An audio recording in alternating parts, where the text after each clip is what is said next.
And the other competitor joining them in the mix is Miguel Pupo. This is a fantastic all-Brazilian battle to decide another surfer that's going to be moving through to round 3. So we should see more barrels, more power. Well, while we're at the break, Miguel Pupo and Alex Ribeiro got started. Here's a replay of Alex's first ride. And Alex hanging down at the bottom of the ratings. He's had a shocker this year. No result to hang his hat on, so you would say out of the entire field, he is the thirstiest for a result. He really needs it. Miguel Pupo, he's one of those surfers on tour that, you know, you could even overlook for a minute until all of a sudden you see him stand up and do this kind of stuff right here. Always known as being a smooth operator, but he can lay it on rail. That was a couple of nice carves there. Unfortunately for Miggy, he fell off on that last move. Miguel Pupo coming off the back of a quarterfinal finish in Brazil, his best result in a long while. As we see Alex up. This is live, driving off the bottom. Steep section to play with. Belts it, but keeps that down the line direction and kicks out on the inside. And just a quick look at that one for Miguel Pupo, who had a 5.43 on his first wave. Ribeiro, a 3.83. Because you would say a good 70% of the waves out here are great right-handers. Well, here we go. This is Italo, and covering a lot of distance in that first carve, driving off the bottom, plenty of speed, drifts the tail this time, mixing it up and looking to set up his line through this inside barrel, finds some cover, pushes his way through a low road exit, and that is going to be the best number of the heat so far. Just so strong. Italo is very impressive. He never falls. So whether he goes for an air, a floater, or a stock carve, he pins his moves 99% of the time. It's going to make him a very tough competitor to beat for a long, long time. He's already had a couple of semi-final finishes this year. Brazil, he was on track for a big result, but bowed out in round 5. But he loved his time over here in Fiji last season, a quarterfinal finish, as we see. Miguel Pupo using priority, getting some cover, finding the exit, and straight onto the rail.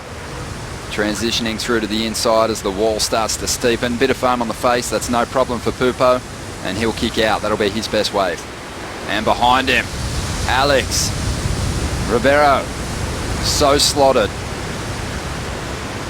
This wave's starting to fatten up. He's going to kick out.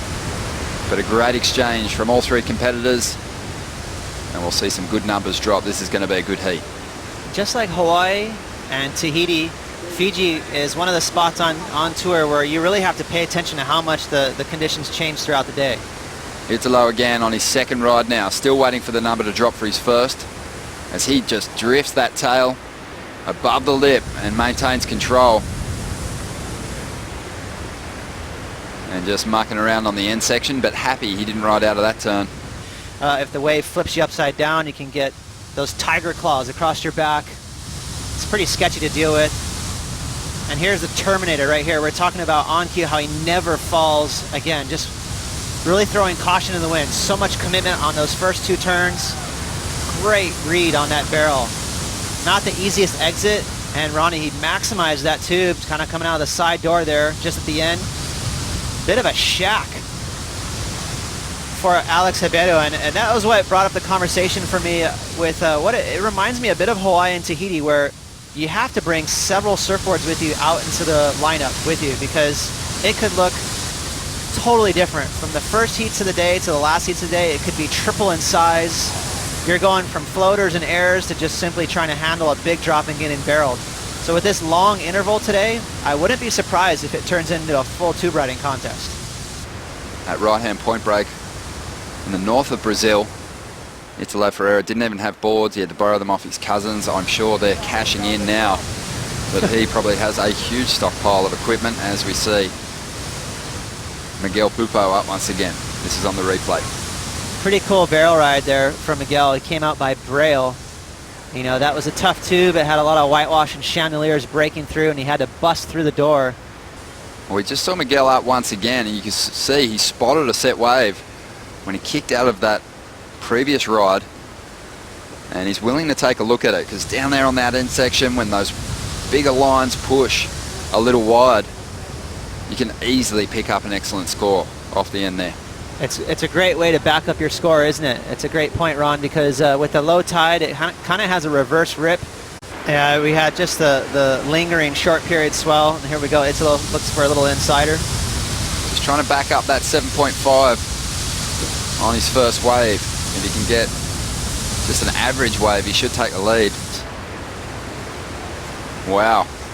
Nice cover there for the surfer in blue. This is Miguel Pupo, currently leading this heat and looking to drop a 5.43. Kicking on the tail there. And just a couple of whipping turns as this wave bottoms out on the inside. 21.5 minutes to go. You saw that graphic right there, Ronnie.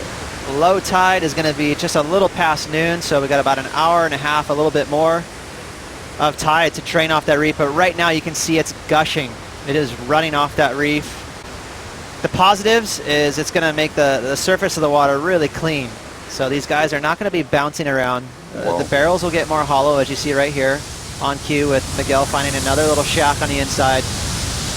The bummer for the guys is they're going to have really something to think about. If they want to commit to a big move on the last section, as Miguel does, you're going to pay for it with a weird exit right there. I mean, he is about 2 to 3 inches away from losing a fin. How was the drop straight into the pit on that opening section? Miguel's going to put a solid score on the board here. He should get rid of the 5.43 as we see Alex laying down one of the bigger turns he's done this season to kick this right off. A lot of power, but that's all that wave's going to serve up. We just saw Italo jump up into the lead. He had a 5.6. His second wave, it took some time to drop, but it was enough to see him into the lead. And his third ride was just a throwaway. Doesn't go into his top two. Out the back, beautiful looking wall here for the current world number 2. As he just paces the takeoff, was looking to stall for the barrel. It takes some time to find it, but he does get that cover. Tricky exit, just trying to get his footing right so he can lay into this carve. And now he's found his place on this board and looking for a big finish, eyeing off an air on the inside. And he is going to commit for some reason to riding out of that maneuver. Didn't quite get there, but now this is one of the worst situations you can find yourself in here in Fiji. I mean, it's absolutely dry in there. Kai Garcia, water safety, came over and just said it is absolutely dry on the inside. So definitely the boys going for it on that corner. With that on the outside, it is starting to pump. We've seen some amazing waves roll through. That long period swell starting to fill in. The conditions are just turning into one of those magic days, I think, and these guys are going to get some amazing waves through the rest of this heat. There's just all over the reef, waves coming in. It's the midsection, out the back, on the inside. It's just such a good seat right now. This is such a fun battle, and I'm sure you're enjoying it too, Strider, being a goofy footy yourself. He seemed calm. I think for someone like Keanu Singh or even Alex Ribeiro, it's dangerous if you lose so much. If you stack up all these losses, it can beat you up. So I think for him, he's just trying to find, like he said, that rhythm.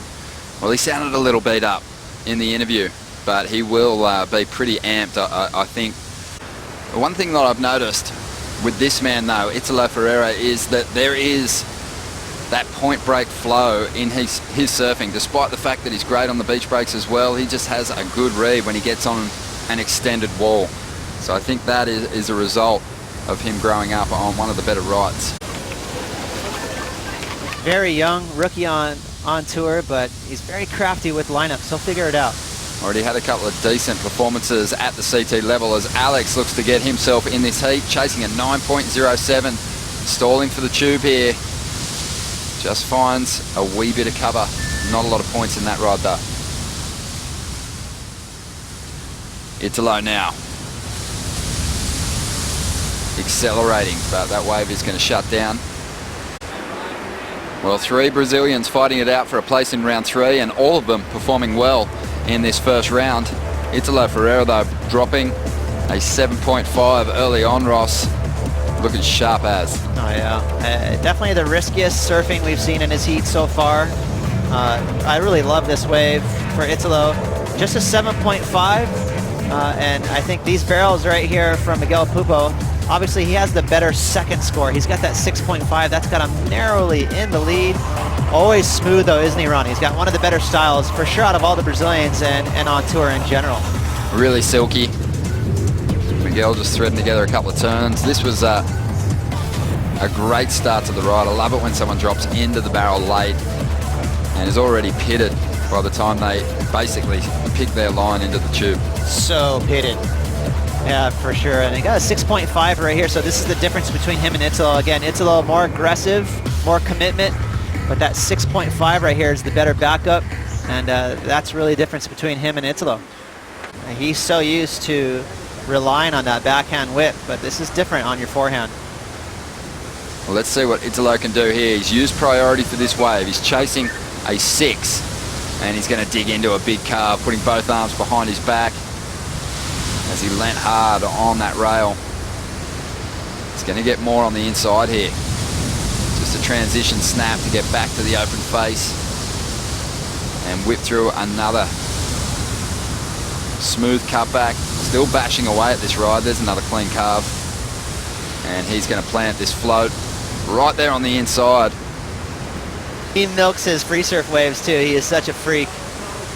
But you know what? A reserved effort on this wave from Italo. Normally there'd be maybe 1 or 2 maneuvers where 80% of the points would come from. A lot of connection turns. That one right there was by far the best one. That tribute to Aki right there. Power move, that layback, double-handed layback snap. But here, great flow. Just connecting the dots. Never really letting this wave get away from him. You can see it right on this last maneuver right here. He wanted to go to the air. Watch after this little cutback. He's like, should I pop an air? And then he just settled down on a little lipper before he finished up on a dry reef. I think he realized, I need a mediocre score. Let me just finish this thing off. I already did more than enough to get the score, which I feel like he has. That should grab him the lead. That second turn was beefy. You really leant hard on that rail, but as you said, just flowed towards the end. And the hooter sounding as Miguel tucks in. Another late drop. Can he find the exit? Did he get to his feet in time? Just bashes the lip now, setting the fins free on that first turn. And he is going to take this one right through the inside. He's got his fist up. And word coming through that he was to his feet before the hooter sounded. And that wave might be the difference, because that was a good start, Ross, with a clean finish, couple of big turns. Italo did have a 7.6, so he took the lead, and Miguel Pupo is now after an 8.1 from that ride. Wow. Well, let's see if we can cue it up and see if his hands leave the rail before the horn. And we're getting word that it has, so this could be the score he needs. An excellent score. Looking at the board real quick, it'll be the biggest number so far in this heat. But not only was the barrel really nice, it was committed, it was hefty, it was a hollow 30 barrel, but the turn after Ronnie was legit. Really nice kind of pin. But Miguel Pupo getting into this ride before the hooter. Late drop, straight into the tube. Judges will like that. It's way easier to take off and kind of just glide in the barrel. Miguel had to stand up, get to his feet as the lip was chasing him down. So much more of a critical effort for him. And I love that tail side. And I kind of think he needed that tail side. If he's going to get the score, that'll come into play. Making some comparisons now. Having a look at Italo's 7.6. Big turn there. Well, I'm with you. I'm in love with that second maneuver. That was a classic power move. But, you know, just good flow after that. You know, you can't really say that there's a groundbreaking maneuver after that second hack. 7.6 right here, so that's big. That's a big score that was rewarded for this wave right here. So you could think Miguel is in there. Right to his feet, and as we mentioned, he barely got a bottom turn in there. So not your typical barrel. That was much more committed, and I love the tail side after. He leaned a lot on that front foot and slid that tail around from his back foot. Kind of a late reaction tail slide there. So 2 committed moves. Well, he needs an 8.1. The numbers are dropping. They look pretty decent at the moment. It's going to be very close. Miguel Pupo gets the score he needs, an 8.23, sees him into the number 1 position, and he will be moving through to round 3.